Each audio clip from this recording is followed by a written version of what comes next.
Alors il y a toujours un petit air de printemps, c'est très agréable. On a eu un mois d'octobre assez arrosé, alors peut-être pas autant que d'autres stations de l'arc méditerranéen. On a reçu environ 100 mm d'eau, c'est très bien, j'en demande pas plus parce que souvent quand on en a plus, c'est par excès, c'est des inondations. Le sol est assez, comment dire, ouais, il est humide superficiellement, il n'est pas encore humide en profondeur. Mais ça suffit quand même à la végétation d'être splendide et de renaître.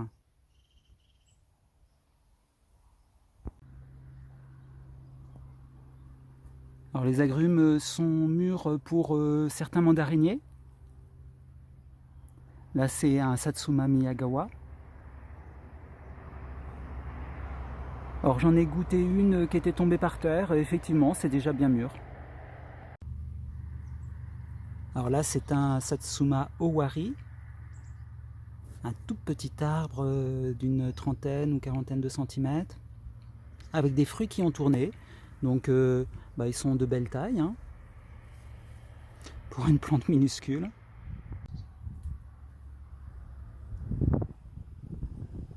Alors là ça sent très bon parce que c'est un kumquat en fleurs.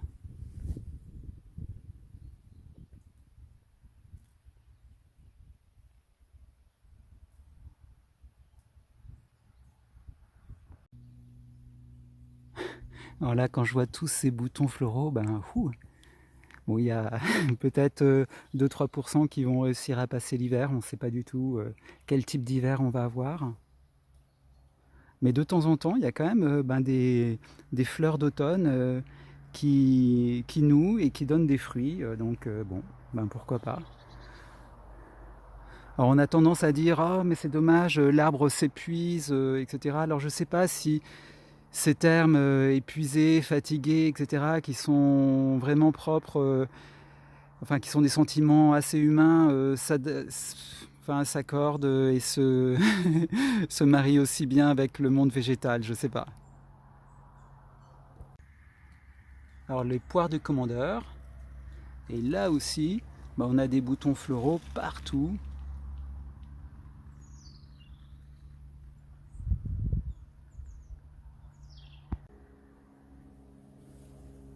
Alors cet oranger Washington, qui est couvert de fruits, m'a fait des fleurs, mais on va dire de manière moins importante. Voilà, il y a quelques fleurs par-ci par-là. Mais il fleurit jamais énormément. Et en revanche, il y a un bon taux de nouaison, hein, puisque là, cette année, je vais avoir des oranges. Hein. Alors autant au bureau, j'ai eu énormément de goya fraises, et là, il y en a eu très peu. Il y en a quelques-unes, là. Voilà. L'arbre, c'est mon plus vieux goyavier. Il mesure 1,10 m, 1,20 m. Il est assez joli. Là, on est sur un goyavier fraise, donc littoralis à fruits jaunes. Il me fait qu'un seul fruit. Ils sont plus tardifs ici qu'au bureau. Hein. C'est drôle parce qu'on est à même pas 10 km du bureau et en fait à vol d'oiseau. Et en fait, on a des différences climatiques mais énormes. Tant et si bien que au bureau, j'ai mangé mes goyaves surtout au mois de septembre et début octobre. Et là, je sais même pas si je vais pouvoir en manger. Alors toujours dans les myrtacées, là on est en face d'un goyavier du Brésil ou goyavier de Montevideo. On appelle aussi tout simplement feijoa. Donc là il y a un fruit. En fait, ce qui se passe au Mazé, il reste minuscule les fruits tout l'été. Et puis dès qu'il y a la première pluie, ils commencent à grossir. Et là la pluie a été un petit peu tardive, donc ils sont encore petits. Je ne sais pas si je vais en manger beaucoup cette année. Ah là il y en a des assez jolis. Voilà. Là également, il y en a pas mal. Bon, ils sont très tardifs. Hein. Tous mes fruits généralement sont tardifs ici. Alors l'automne, c'est aussi le moment où les plaques miniers changent de couleur et offrent des tonalités pourpre, orangé, magnifiques. Voilà. En fait, le plaque minier nous nourrit deux fois, une fois de ses fruits magnifiques, Diospyros, donc ça va être la poire de Dieu, et nous nourrit également avec son très beau feuillage. Donc cette année, j'ai eu très peu de fruits. En revanche, ils étaient très gros et je me suis régalé. C'est des Hanafuyu, donc géants fouillou. C'est l'époque de l'année où les néfliers du Japon sont assez jolis, puisqu'ils n'ont pas de maladie et puis repartent en végétation. Eriobotria japonica. Et là, j'en ai mis le long du mur, pas mal. Alors j'ai fait des greffes au mois de septembre parce qu'on m'a envoyé des greffons et je remarque que c'est en train de démarrer.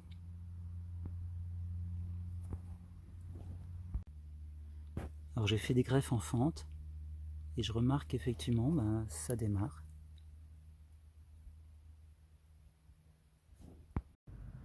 Alors une drôle de construction. Voilà, je mets ma main à côté. C'est les vers de terre.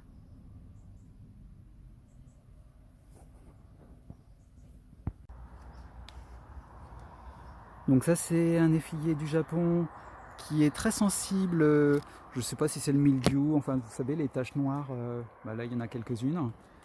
Il est en train de fleurir, ça sent très très bon, c'est mellifère.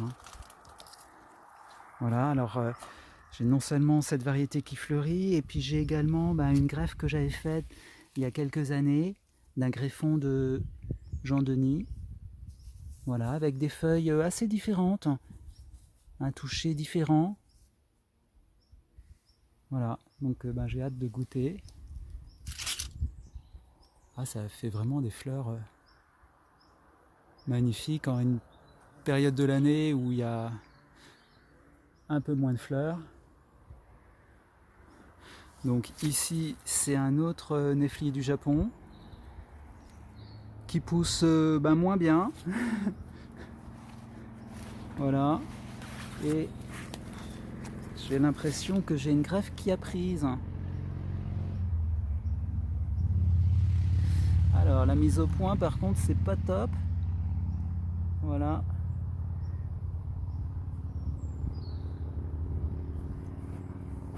Ah, il veut vraiment pas faire la mise au point. Ah si.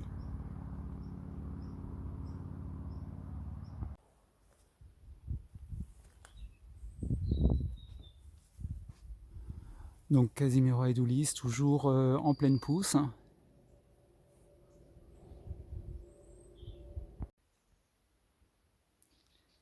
Alors les Casimiroa adorent ce temps.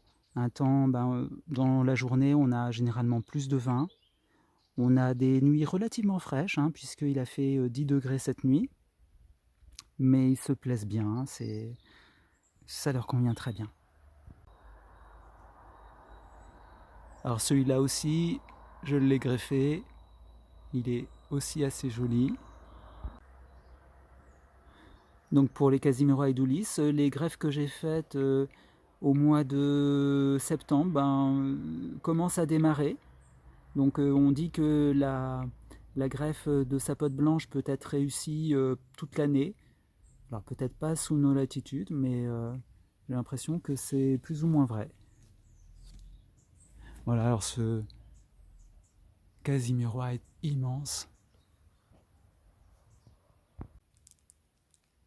Alors, la liane de Madère a une floraison importante mais éphémère et elle grimpe sur mon figuier. Alors la grande question que je me pose, c'est est-ce que ces tamarios qui viennent de chez Brian, en fait c'est un Américain qui vend des plantes d'Amérique du Sud, des graines. Donc là il y a un tamario, alors je ne sais plus comment il s'appelle celui-là, mais celui-là c'est le tamario goyave. Alors c'est des plantes, c'est assez peu documenté, on va dire, au niveau de la rusticité.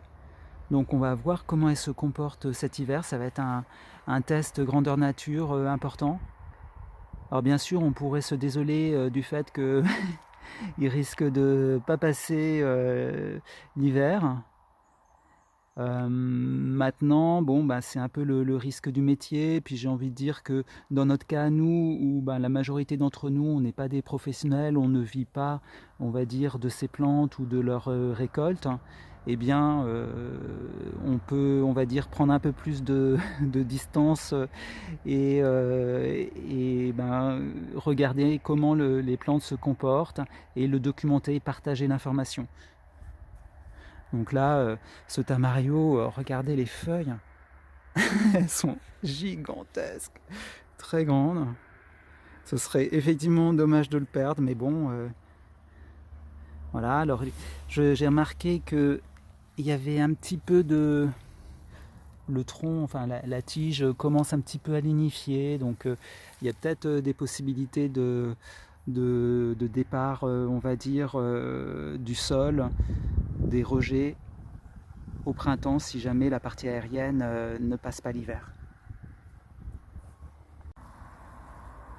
Alors en revanche, ce tamario là est un petit peu probablement plus rustique, hein. Il a fructifié abondamment cette année. Il y a des fruits partout. Il commence à être mûr, à être bon, hein, vraiment. Alors le tamario, ça ressemble un petit peu à une tomate, hein, séchée et pimentée. C'est assez étrange. Il y en a qui n'aiment pas trop ça cru, qui préfèrent le cuisiner, mais moi je trouve ça vraiment pas mal. Donc cet arbre en revanche, il est plus résistant au froid, puisqu'il a encaissé février 2018, hein, et il est reparti bon, de la souche, mais maintenant on va dire que tous les hivers qu'on a eus, il a gardé, on va dire, ses charpentières au moins. Alors, je ne sais pas si ça se voit, mais j'ai mis une corde pour maintenir le chirimoya contre le mur, parce qu'avec le vent et les intempéries, eh bien, il s'était beaucoup étalé. Donc il y a encore des fleurs à cette époque de l'année. Là, je ne sais pas si on la voit, il y en a une là. Il y a des petits fruits qui vont peut-être nouer. Voilà, bon, il est assez joli, hein, il n'y a pas de souci. Là encore, on ne sait pas trop comment cet arbre va réagir avec l'hiver.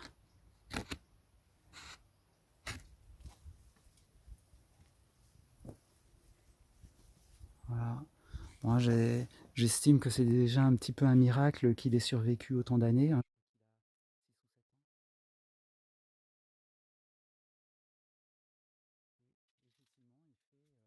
On a l'impression que certaines fleurs vont peut-être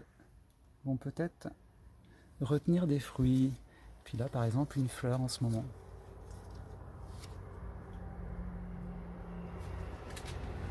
Voilà. Donc j'ai publié sur le site acclimaton.com des études sur la pollinisation du chirimoya, et on y apprend que effectivement, lorsque les températures sont trop chaudes, eh bien l'anthèse, en fait, le moment où la partie femelle de la fleur est capable de recevoir le pollen, eh bien l'anthèse, si vous voulez, est trop courte lorsqu'il fait chaud. Et c'est pour ça qu'il y a besoin éventuellement d'une pollinisation manuelle. Bon, moi j'ai déjà essayé la pollinisation manuelle, ça n'a pas réussi non plus, hein. Bon, je m'y suis peut-être mal pris.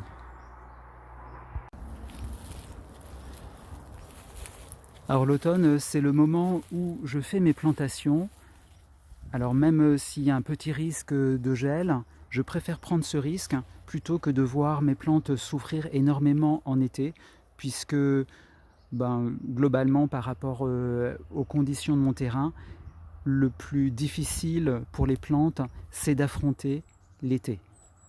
Donc là, on voit que j'ai mis des avocatiers, il y en a 3.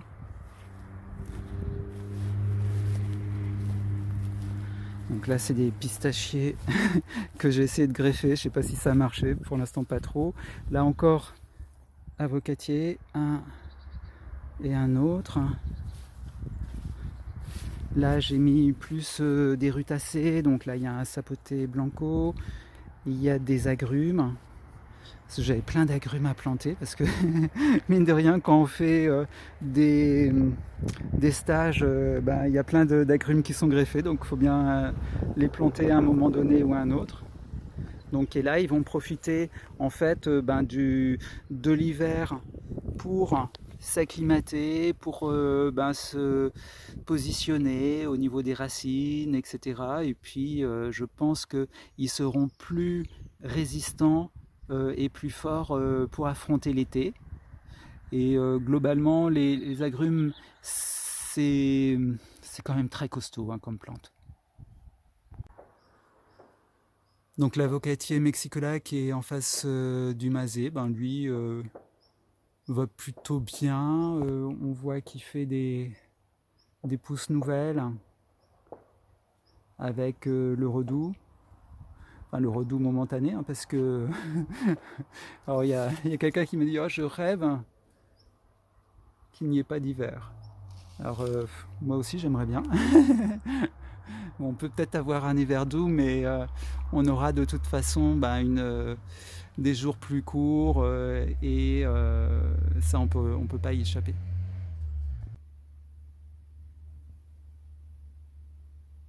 Alors, je vous propose de finir cette vidéo sur ce beau feuillage d'avocatier.